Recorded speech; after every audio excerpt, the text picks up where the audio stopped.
नमः पार्वती पते हर हर महादेव। हमारे बनारस में कहते हैं जिसका कोई नहीं उसका शिवजी है। शिवजी में कॉन्ट्रडिक्शंस बहुत हैं। बैरागी भी हैं because he goes by himself, but he is a very good family man also. He is a god of the elites because वो नटराज हैं, ही is the lord of the arts, but he is also God of the masses. पुरुष स्त्री में भेदभाव नहीं करते हैं, देव असुर में भेदभाव नहीं करते। तुमने अच्छे कर्म किए तुम्हें आशीर्वाद दे देंगे। He is the originator of the Vedas and yoga. He has all those cool qualities I think. Shiv Puran क्या है, टीचिंग्स के बारे में बात करेंगे शिव पुराण की।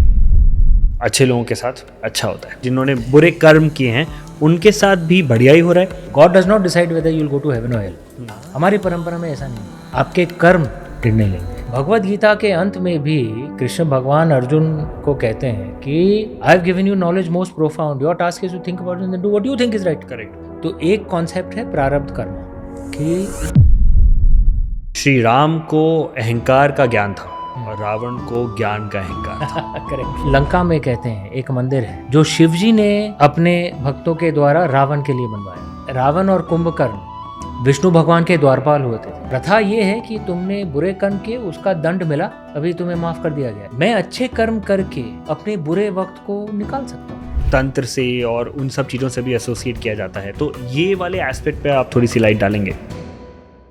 शक्ति बिना शिव शव हैं और शिव बिना शक्ति इज अनकंट्रोल्ड। शिव जी और पार्वती माँ हरदम शोल्डर टू शोल्डर इक्वल बैठे हैं। हनुमान जी भी शिव जी शिव का जी एक के अंश रूप थे, अंश थे। तो उसके बारे में आप थोड़ा बताएंगे।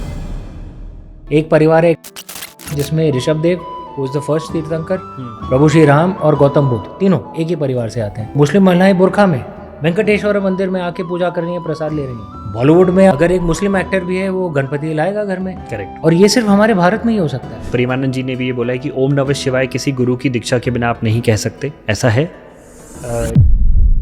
शिवजी से हम ये सीख सकते हैं, अगर आप neither will victory make you lose your mind, neither will losses make you lose your heart। हम श्रावण के महीने में हैं, किस तरह से शिव जी की पूजा करें, कोई मंत्र या कोई स्पेसिफिक तरीका है? नमः शिवाय।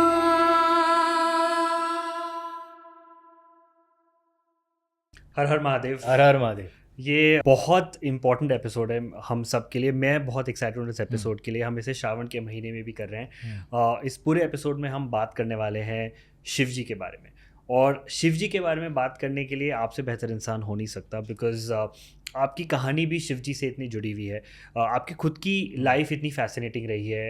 एक इंसान जो एजुकेशन कंप्लीट करता है इतने बढ़िया इंस्टीट्यूशन से, IIM कैलकाटा जाता है, फिर कॉर्पोरेट में बहुत टाइम तक नंबर्स संभाल रहा था, एंड फिर 2010 में डिसाइड करता है that I am going to self publish a book, to the extent that वो बुक एक ट्रिलॉजी बनती है। बेस्ट सेलिंग इंडियन ऑथर बनते हैं आप। हर इंसान आपकी बुक से फैसिनेट होता है क्योंकि आपकी बुक ने शिवजी को एक नए रूप में दर्शाया, लोगों में क्यूरियोसिटी, जिज्ञासा जगाई कि मैं शिवजी के बारे में और जानूं, उनके बारे में और पढ़ूं, और लोगों ने अपने तरीके से शिवजी के प्रति एक प्रेम का भाव उत्पन्न किया। And I think all of that came from आपकी राइटिंग एंड योर स्टोरीज। नहीं, पहले मैं एक बता दूं, एक बात बता दूं, आप थोड़ा ज़्यादा श्रेय दे रहे हैं मुझे। मुझसे कई बेहतर लोग हैं जो शिव जी के बारे में जानते हैं। मैं शिव जी के विषय पर पंडित नहीं हूं, मैं बस एक उपासक हूं उनका जी। और जो भी मैंने लिखा है श्रद्धा में लिखा है। शिव जी की कृपा है, शिव जी का आशीर्वाद है कि इतने लोगों को पसंद आए, और खुशी की बात है इतने युवा लोगों को पसंद आए। ज़्यादातर मेरे पाठक जो हैं युवा पीढ़ी के हैं। सो सब शिव जी का आशीर्वाद है। लेकिन मैं ना पंडित हूँ ना एक्सपर्ट हूँ, मैं तो बस उपासक हूँ। शिव भक्त हूँ बस। ये भी बढ़िया तरीका, आई लव दैट। तो सर मैं आपसे शुरू करूँगा इस सवाल से, आपके लिए शिव जी क्या हैं? देखिए, इस सवाल का जवाब कई तौर पर दिया जा सकता है। सबसे पहले एक बड़ा सुंदर एक श्लोक है, यद्यत कर्म करोमि ततः अखिलम शंभो तव राधनम, कि जो भी मैं कर्म करता हूँ, जो भी काम करता हूँ, मेरे प्रभु शिव, मेरे प्रभु शंभो, सब आपकी आराधना में है। It's all a prayer to you.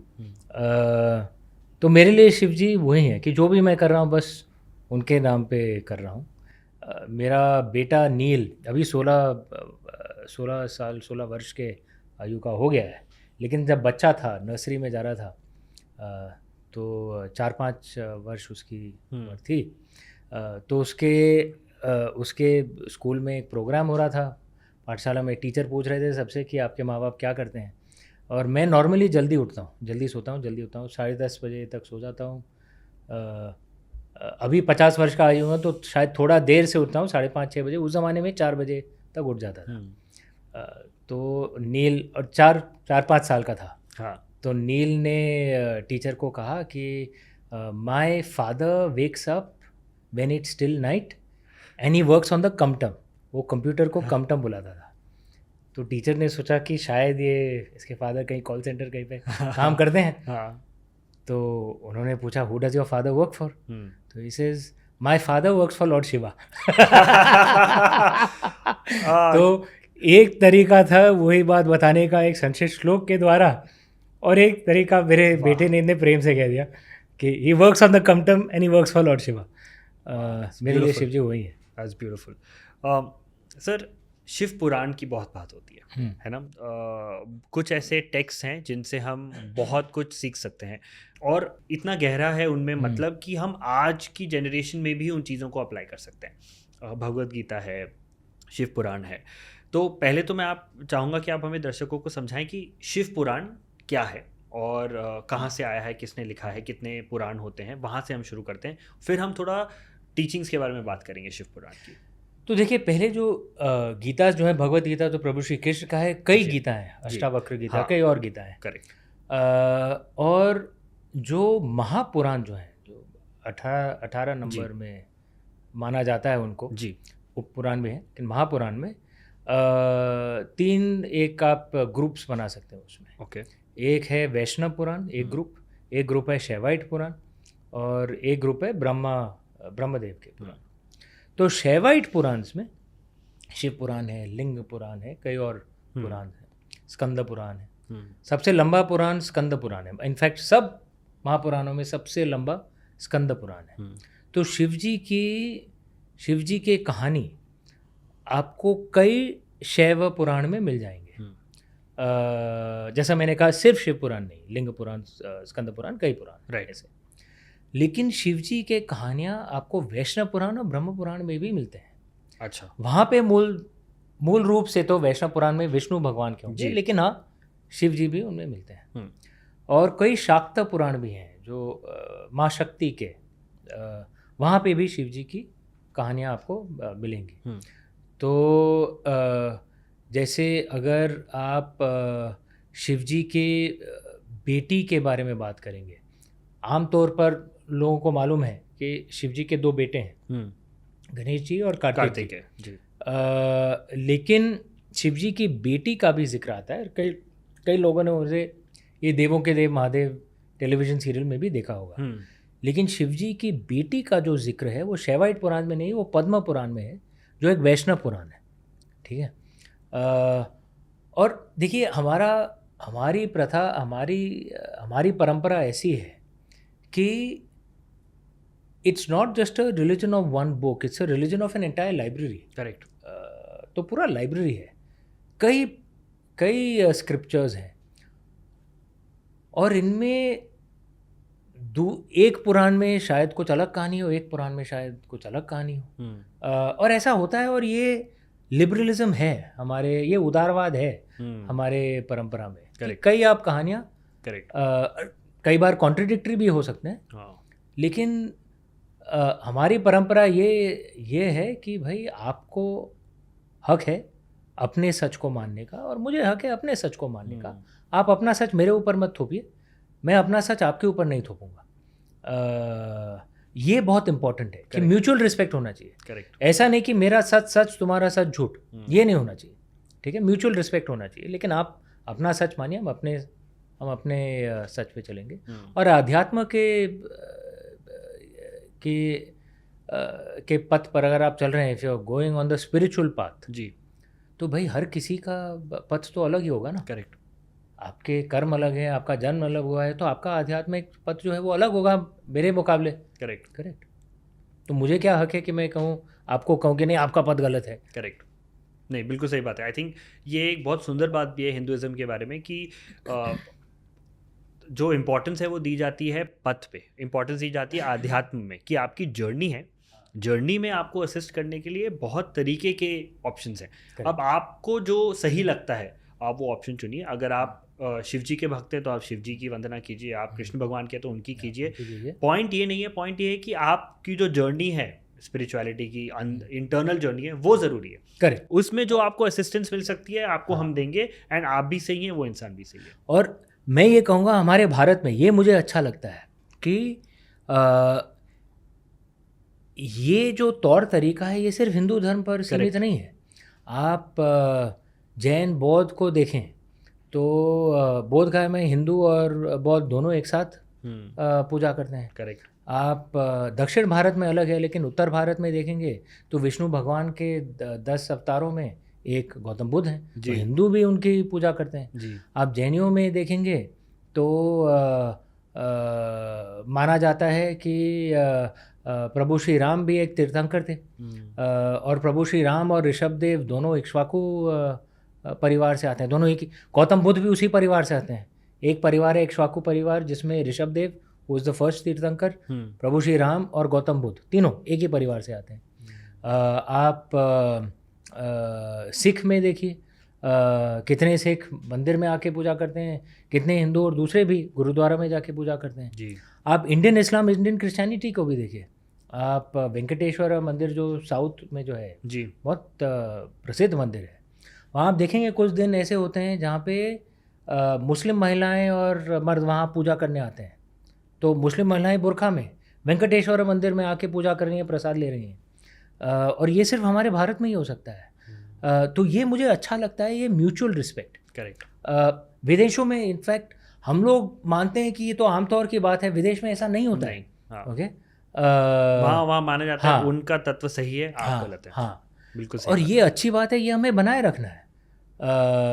Bollywood में आप कई मतलब सवाल उठा सकते हैं, लेकिन एक मैंने अच्छा देखा है कि वहाँ पे अगर एक मुस्लिम एक्टर भी है वो गणपति लाएगा घर में। करेक्ट। और पूजा करेगा गणेश जी की। जी। तो these are good traditions. Correct. You know they should be this mutual respect. Correct. लोग बोलते हैं modern problems require modern solutions, but actually मैं ये मानता हूँ कि बहुत मॉडर्न प्रॉब्लम्स का सॉल्यूशंस बहुत पहले लिख दिया गया था, हम अगर पढ़ेंगे तो हमें मिल जाएगा।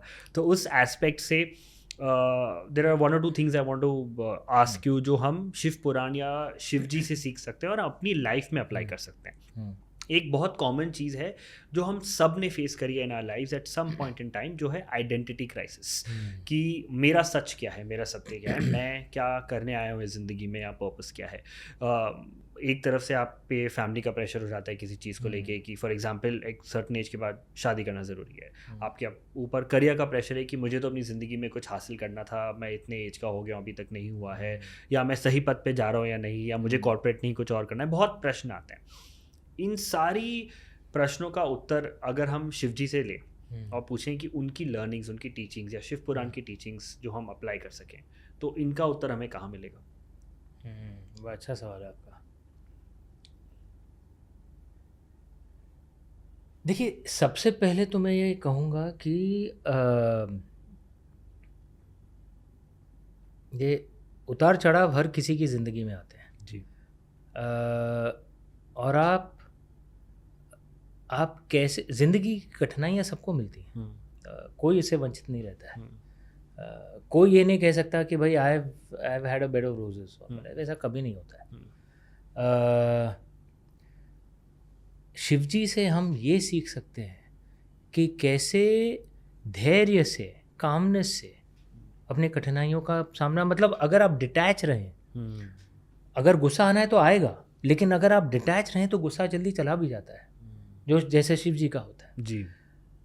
शिव जी, क्योंकि योग, आदि योगी तो शिव जी हैं, योग उन्हीं से उत्पन्न हुआ था। और शिव जी एक तरह से वो डिटैचमेंट के एक तरह से गुरु हैं। करेक्ट। अगर आप डिटैच रहेंगे तो फिर आप देखेंगे कि ज़िंदगी में उतार चढ़ाव जो भी आए, सफलता हो जाए तो आप में वो घमंड नहीं आएगा, वो डिटैचमेंट है, ठीक है ये भी करेंगे, अभी आगे बढ़ो। और अगर दुख आ गए फिर भी आप उसमें डूब नहीं जाएंगे, ठीक है ये भी वक्त है, निकल जाएगा, आगे बढ़ो। तो डिटैचमेंट होना बहुत ज़रूरी है, ये हम शिव जी से सीख सकते हैं। आप डिटैच रहेंगे, आप देखेंगे neither will victory make you lose your mind, neither will losses make you lose your heart. ये बहुत इम्पॉर्टेंट है और ये हमारी परंपरा में बार बार हमें सिखाया गया है, डिटैचमेंट रहना चाहिए। और क्योंकि ये सिर्फ एक ज़िंदगी नहीं है, we believe in reincarnation, correct भाई अगली बार वापस आना है, तो इम्पेशेंस की क्या ज़रूरत है, काम रहो, करेक्ट। ऐसा नहीं कि सब कुछ इसी ज़िंदगी में करना है।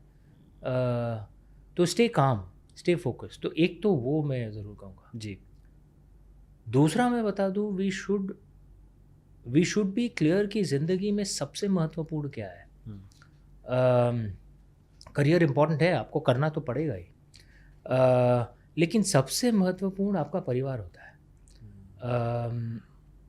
कई बार हम, और मैं ये नहीं कह रहा कि मित्र, आपके जो दोस्त हैं उनका महत्व नहीं है, लेकिन उनमें भी एक पेकिंग ऑर्डर होता है।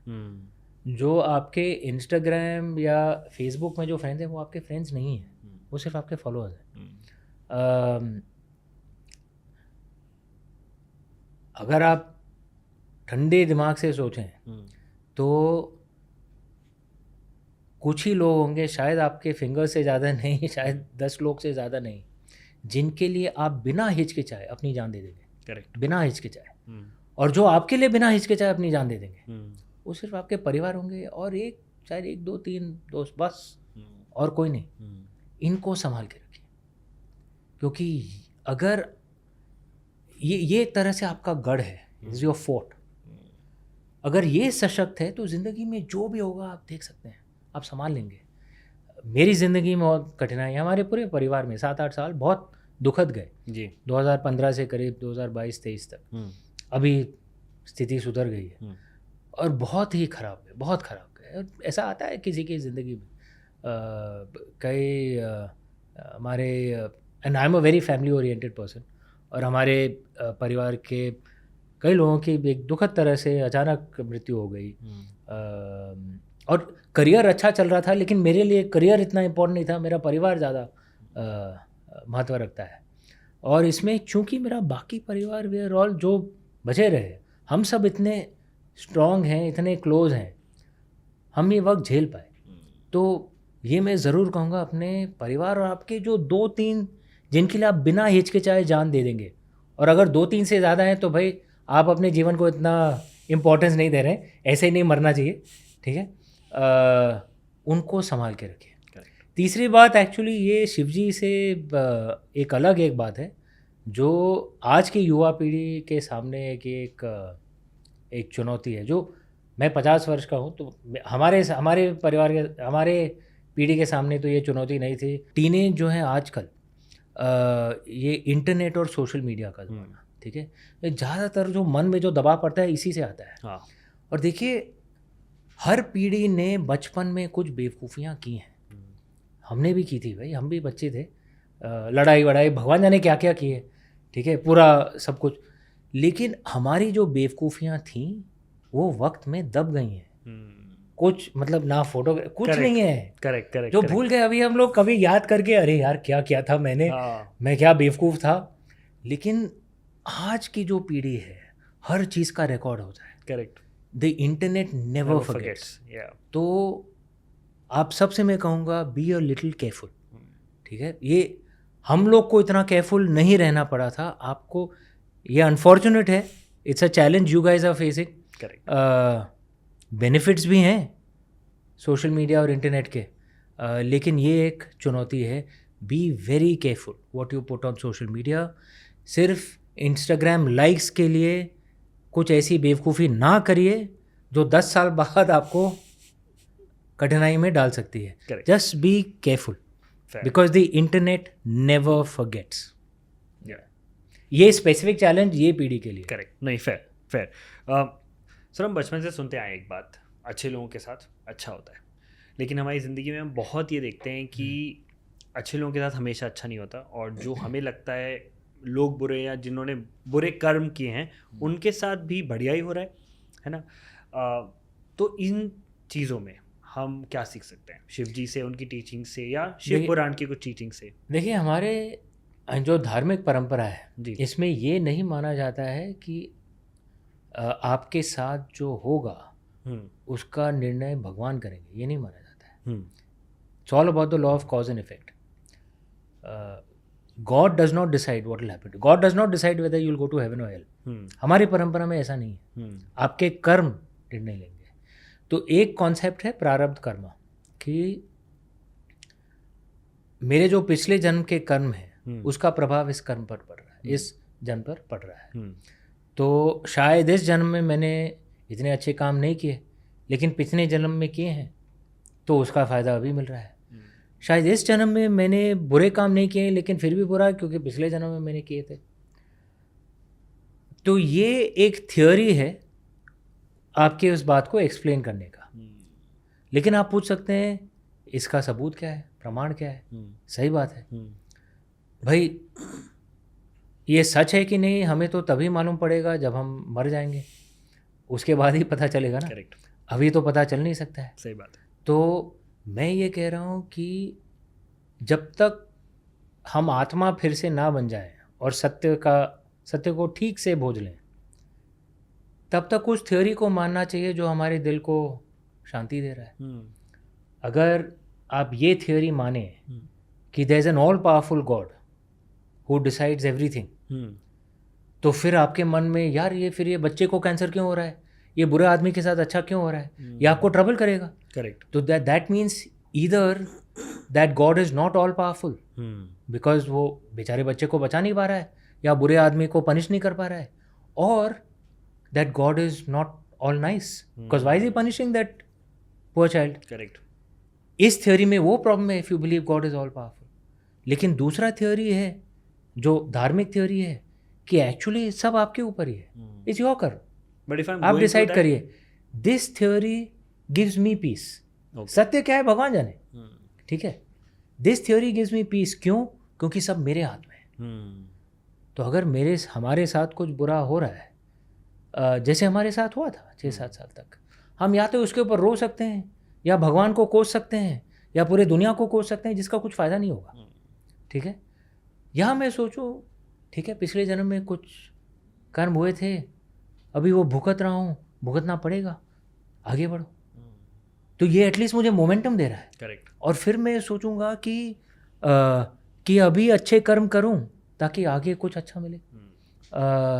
तो मैं एक उदाहरण पे तौर पे दे रहा हूँ, क्योंकि हमारे जीजा जी जिन्हें मैं हिमांशु दा कहता था, IPS ऑफिसर थे, उनकी दुखद मौत हुई थी कुछ 7 साल पहले। उनको कैंसर हुआ था और रिकर हुआ था 16 साल बाद, और बहुत ही अग्रेसिव, बहुत ही सीरियस कैंसर था। डॉक्टर ने उन्हें कुछ 6 महीने दिए थे, 2.5 साल तक लड़े वो। पिताजी ने कहा कि जो हिमांशु के साथ हुआ किसी और के साथ नहीं होगा। तो उन्होंने और मेरे भाई ने एक बायोटेक कंपनी स्टार्ट की। पिताजी 7 दिन 15-16 घंटे काम कर रहे थे। उनको भी हार्ट अटैक हो गया कुछ सालों बाद, लेकिन उसके पहले उन्होंने एक ब्लड टेस्ट का आविष्कार किया, जिसके द्वारा एक ब्लड टेस्ट के द्वारा आपको बिफोर ट्यूमर फॉर्मेशन आपको बताया जा सकता है कि कैंसर इज इमिनेंट। अभी कैंसर को अगर जल्दी पकड़ा जाए तो बहुत कमज़ोर डिजीज़ है। Correct. This test is called the Himanshu Roy cancer test in honour of our late brother in law. Ashish की जो कंपनी है उसे US पेटेंट अभी मिली, और अभी NHS ट्रायल्स भी ख़त्म हो गए। तो देखिए दैट सेम दुख हैज़ गिवन मोमेंटम, क्योंकि हमने ये नहीं सोचा कि किसको कोसना है इसके ऊपर, ये सोचा कि ये हमारे साथ हो रहा है, इसका हम अच्छा काम क्या कर सकते हैं। I am saying this theory gives you more momentum. सत्य क्या है हम मरने के बाद ही पता चलेगा। और शिव जी भी यही सिखाते हैं। हाँ, क्योंकि देखिए कई बार आप शिव जी और प्रभु श्री कृष्ण को भी आप देखेंगे, सब कई बार वो हरदम इंसान को कहते हैं सब तुम्हारे हाथ में है, मैं तुम्हारे ऊपर कुछ फोर्स नहीं कर सकता हूँ। भगवद गीता के अंत में भी कृष्ण भगवान अर्जुन को कहते हैं कि I have given you knowledge most profound, your task is to think about and do what you think is right. Correct. Shiv ji को भी आप देखेंगे कई बार उनके जो उनके भक्त हैं, रावण उनका भक्त था जी, प्रभु श्री राम भी उनके भक्त हैं, लेकिन रावण के कर्म ऐसे थे, उसे भुगतना तो पड़ा ही, करेक्ट। और शिव जी ने उसे कहा भी था जब उसने कैलाश पर्वत उठाया था, there is a law of cause and effect, and Shiv ji cannot just step in and से तुम मेरे भक्त हो तो तुम गलत काम भी कर रहे हो, मैं तुम्हें बचा लूंगा। No, he didn't do that. Correct correct. Just because you have faith on me, he didn't do that. Correct. जो कर्म है उसके फल तो तुम्हें भुगतने पड़ेंगे। ये सेइंग है, मुझे पता नहीं मैंने कहाँ सुनी थी ये, so I don't know the right credit for this, but Shri Ram और रावण में क्या अंतर था, किसी ने समझाया था कि श्री राम को अहंकार का ज्ञान था और रावण को ज्ञान का अहंकार था। करेक्ट। ये उनमें अंतर बहुत था। बहुत सही कहा। और आपने जो कहानी कही सर, ये भी बहुत फेमस है, जब शिवजी ने अपना पैर रख दिया था कैलाश पर्वत पे। इसका अंत कैसे होता है कि रावण ने अपने अहंकार में ये दिखाया था कि मैं इतना बड़ा भक्त हूँ, मुझे इतनी सिद्धियाँ प्राप्त हैं कि मैं पूरा कैलाश पर्वत उठा सकता हूँ, और शिवजी ने अपना पैर ऊपर रखा और बोला नहीं। बट इस कहानी का अंत क्या है? उसने शिवजी ने रावण को फिर क्षमा किया और उसे जाने दिया, और कहते हैं कि शिवजी ने अपना एक शिवलिंग रावण को दे दिया था और उसे कहा था कि तुम ये शिवलिंग ले जा सकते हो लंका में, लेकिन ये भी कहा था कि शिवलिंग कहीं नीचे रखना मत, सीधे लंका में जहाँ पे स्थापित करना है वहीं पे रखना। लेकिन रावण ने बैद्यनाथ जी पर वो शिवलिंग रख दिया, तो इसलिए बैद्यनाथ धाम वहाँ पे है। तो क्योंकि फिर वहाँ से शिवजी ने कहा था जहाँ रख दोगे वहाँ से फिर उठा नहीं पाओगे। तो रावण शिवजी को ले नहीं पाया लंका में। लेकिन रावण के मृत्यु के बाद शिवजी ने लंका में, कहते हैं एक मंदिर है जो शिवजी ने अपने भक्तों के द्वारा रावण के लिए बनवाया, रावण की मृत्यु के बाद। क्योंकि कहते हैं रावण और कुंभकर्ण विष्णु भगवान के द्वारपाल होते थे। अच्छा। और उनको श्राप मिला था, इसलिए वो रावण कुंभकर्ण गए, वापस वहाँ पे गए। तो शिवजी ने, क्योंकि प्रथा ये है कि तुमने बुरे कर्म के उसका दंड मिला, अभी ठीक है, अभी तुम्हें माफ़ कर दिया गया। ऐसा नहीं कि तुमने बुरे कर्म किए तो till the end of time you will be suffering in hell. नहीं, I did some bad things, I have suffered for it, so my slate is wiped clean and I am back, right. तो ये भी है। So this again gives you momentum कि मैं अच्छे कर्म करके अपने बुरे वक्त को निकाल सकता हूँ, राइट। अगेन मैं फिर ये दोहरा रहा हूँ कि कौन जाने क्या सत्य है, करेक्ट, राइट। लेकिन at least this gives you momentum. दुख में डूब तो नहीं रहे हो, करेक्ट, आगे बढ़ो। सही बात है। Main thing which destroys your life is actually paralysis, not moving forward. जैसे उपनिषद में कहा गया था, चरे वेती, आगे बढ़ो, कीप वॉकिंग। सर, हम बचपन से ये सुनते हैं, जब हमें माँ बाप बड़ा करते हैं, कि किस तरह की टीचिंग्स हमें लेनी चाहिए। वो बोलते हैं श्री कृष्ण की तरह बनो, आप उनसे लर्न करिए, देखिए कितना ज्ञान था, कितने नटखट थे, कितने प्यारे थे। या श्री राम की तरह पुरुषोत्तम बनिए। शिव जी का उदाहरण यूजुअली हम खुद अपने लिए लेते हैं जब हम खुद बड़े होते हैं। जैसे जैसे हम बड़े होते हैं, हमें रियलाइज़ होता है that there is a great power in Shivji also, and we get attracted to his divinity and his teachings. And ये ऐसा क्यों है कि हम, जैसे यूजुअली ऐसा देखा गया है कि as you grow older you maybe are attracted to Shivji more, or does it have to do something with the fact that उनका एक रौद्र रूप भी है, एक जो तंत्र से और उन सब चीज़ों से भी एसोसिएट किया जाता है। तो ये वाले एस्पेक्ट पे आप थोड़ी सी लाइट डालेंगे? आई थिंक ये अलग अलग होता है आपके, it depends on your life stage, right. तो मेरे लिए तो बचपन से भी शिवजी वॉज ऑलवेज माई आराध्य।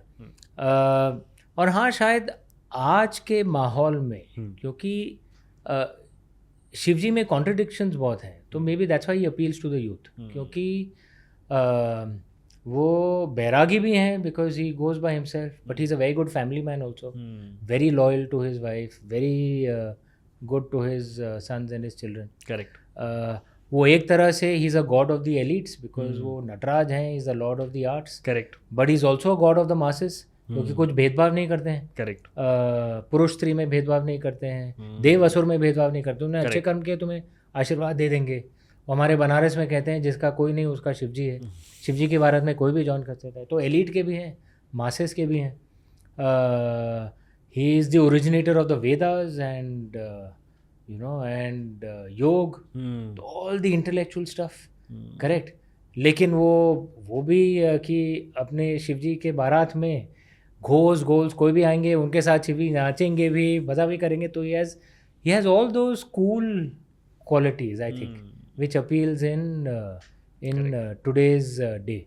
That makes him very I think very attractive, at least to me. Correct. But उसका एक मुझे ऐसा लगता है कभी कभी हमारा यूथ मिस इंटरप्रेट भी करता है कि शिव जी का जो कुछ एट्रीब्यूट्स हैं कि उनका कंठ नीला क्यों है, या फिर जैसे शिव जी को कभी कभी दिखाया गया है वो बैठे हैं या कुछ कर रहे हैं तो वो बोलते हैं कि शिव जी भी तो करते तो हम भी कर सकते हैं, या भांग का सेवन हो गया या वो हो गया, लेकिन उन सब के पीछे कहानियाँ है कि शिव जी ने वो क्यों किया था. यार तुम पहले शिव जी के बारात की तरह बनने की तो कोशिश करो, फिर वहाँ तक जाने की कोशिश करो. करेक्ट. जैसे एक और प्रथा होती है कई, एक्चुअली पूरे भारत भर में, ये 16 सोमवार का व्रत रखते हैं जी. औरतें कि शिव जी जैसा पति मिले, क्योंकि शिव जी बहुत लॉयल और बहुत ही लविंग हस्बैंड है और बहुत इक्वल है अपने पत्नी के साथ, अपनी धर्म पत्नी के साथ, पार्वती माँ के साथ. में सिर्फ मेरी पुस्तकों में नहीं, आप ट्रेडिशनल करेक्ट स्टोरीज भी आप देखें करेक्ट तो शिव जी और पार्वती माँ हरदम शोल्डर टू शोल्डर इक्वल बैठी हैं. पार्वती माँ भी उनसे बहुत प्रेम करती हैं, करेक्ट. तो मैं लोगों को कहता हूँ कि अभी अगर तुम्हें शिव जी और पार्वती माँ से कुछ सीखना है, लेकिन पार्वती माँ को गुस्सा आता है तो किसी को मार भी देती हैं, ठीक है.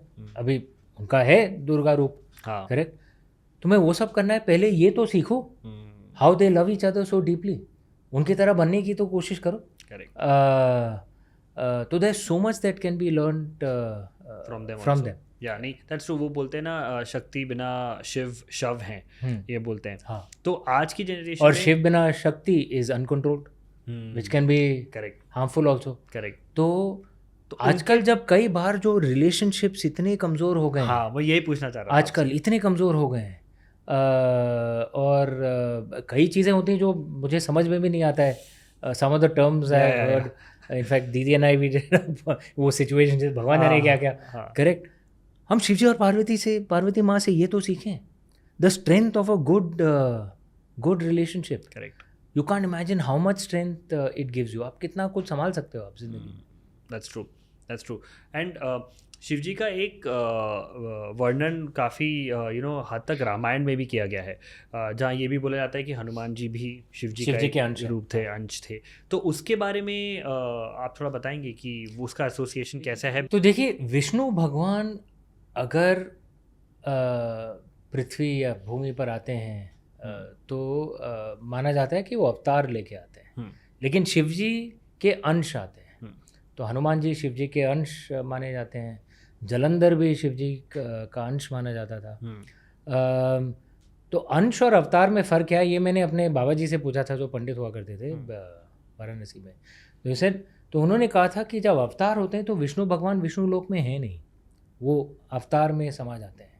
हाँ. और जब अवतार के कर्म समाप्त होते हैं तभी विष्णु भगवान वापस आते हैं. हाँ. लेकिन शिव जी के अगर अंश आते हैं यहाँ भूमि पर, हाँ. तो शिव जी फिर भी वहीं पे रहते हैं.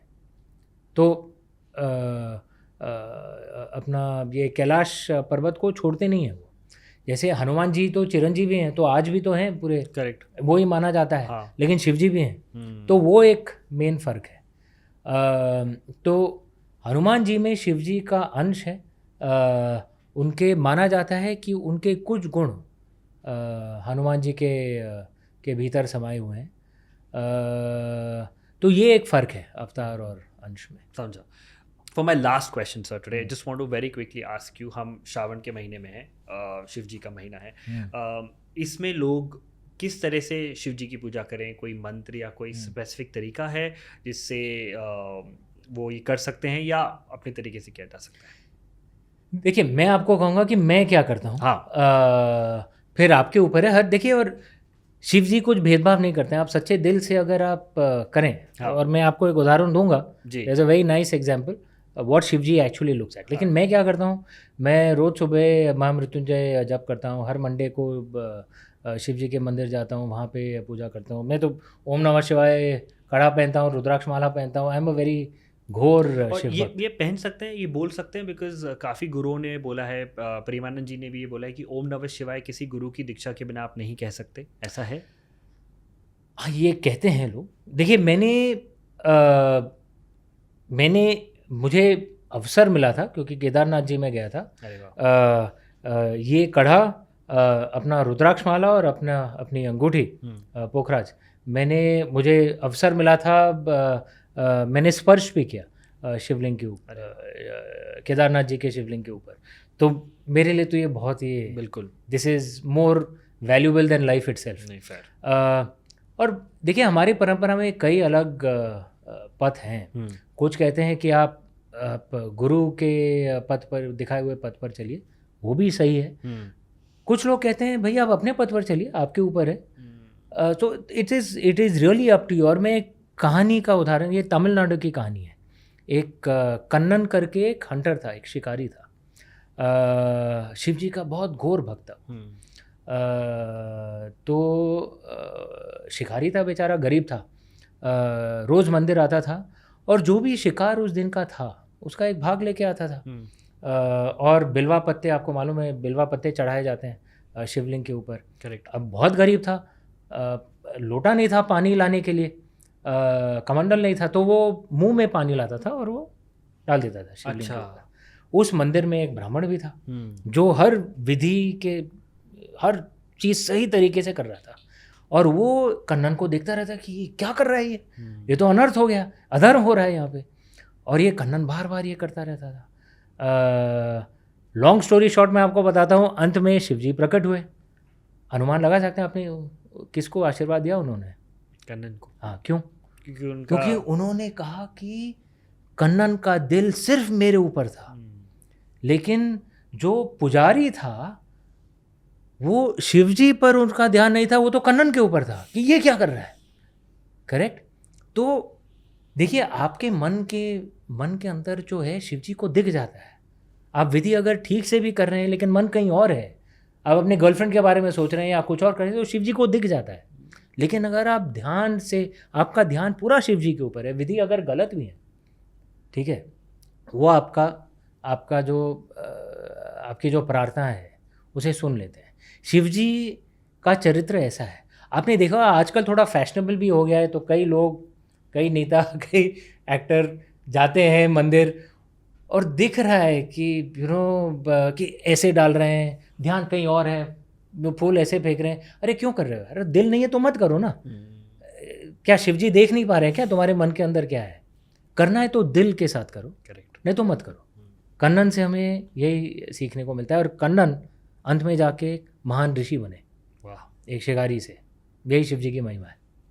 आई डोंट थिंक इससे बेहतर नोट हो सकता है to end this particular podcast. Thank you. बहुत मज़ा आया सर आपसे बात करके, एंड आई रियली होप लोगों को बहुत सीखने को मिला होगा।